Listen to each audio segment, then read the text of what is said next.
Welcome to our presentation on memory management. Today, we'll explore how computer systems handle memory to ensure efficient and effective performance.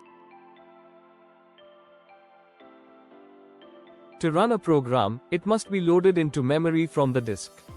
The CPU can only access main memory and registers directly, with register access being much faster than main memory access.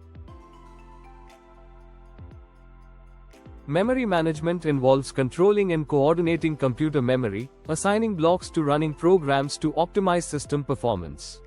It's crucial for tracking every memory location, whether allocated or free.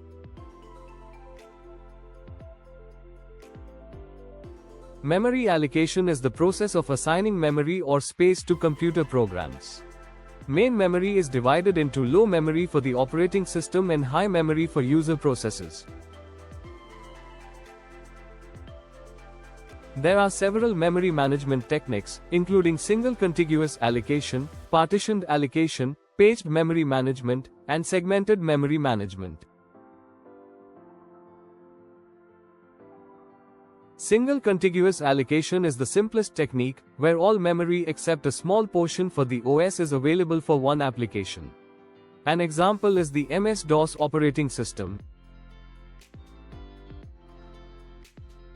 In partition allocation, memory is divided into blocks or partitions, each storing information for a specific task. Various schemes like first fit, best fit, worst fit, and next fit are used to allocate partitions. First fit allocates the first sufficient block, best fit uses the smallest sufficient partition, worst fit uses the largest available partition, and next fit searches from the last allocation point.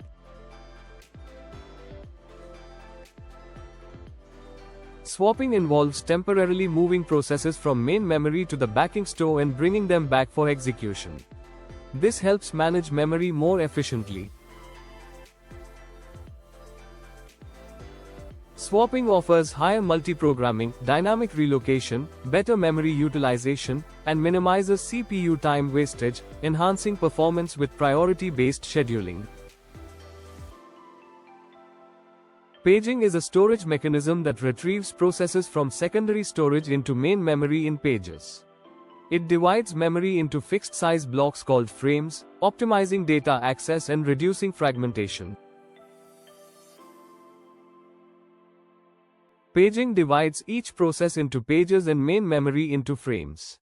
Pages are loaded into frames as needed, allowing efficient memory use and reducing fragmentation. Pages are brought into main memory only when required, residing in secondary storage otherwise. This ensures efficient use of memory resources.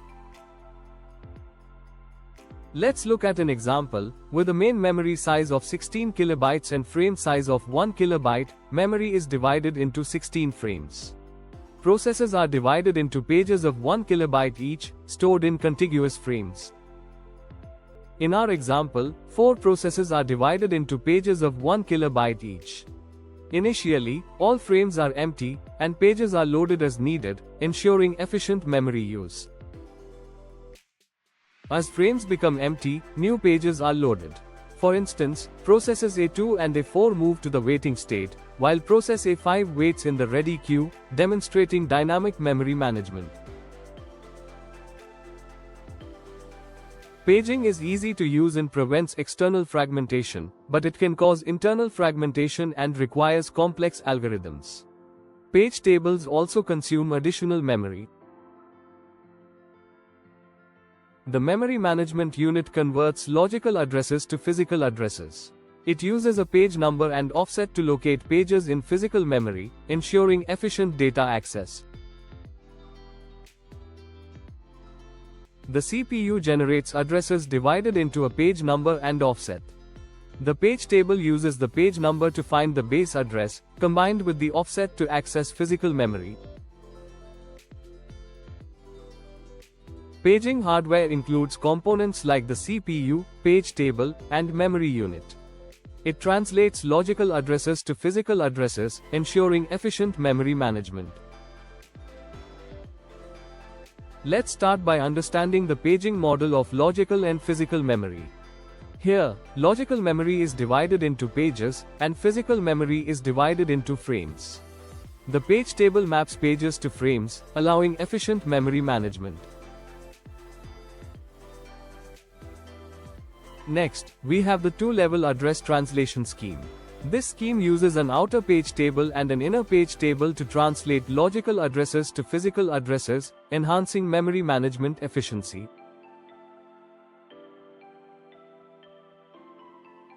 In this example, a 32-bit logical address is divided into a page number and a page offset. The page number is further divided into two parts, which are used to index into the outer and inner page tables, respectively. Address translation on a 32-bit machine with 256 megabytes of RAM and 4 kilobytes pages involves converting a 32-bit virtual address to a 28-bit physical address using a page table. Here, we see a detailed breakdown of address translation.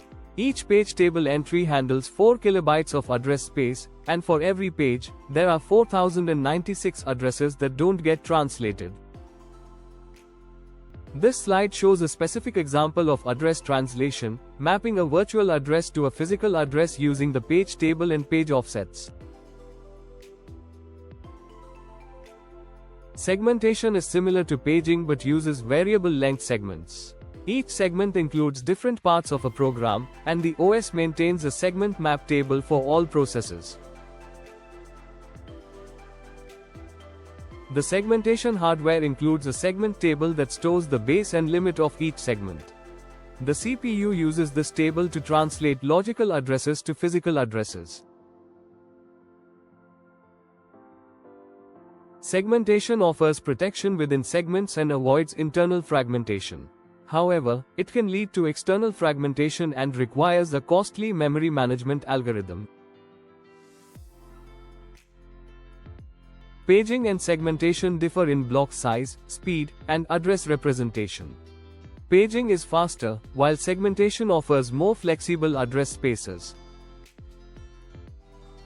Fragmentation occurs when files are divided into scattered pieces on a disk. It can happen during dynamic memory allocation, leading to internal and external fragmentation. Internal fragmentation is the wasted space within allocated blocks due to rounding up from the actual requested allocation. External fragmentation is the free-spaced holes generated in memory or disk space, making it difficult to allocate contiguous memory blocks.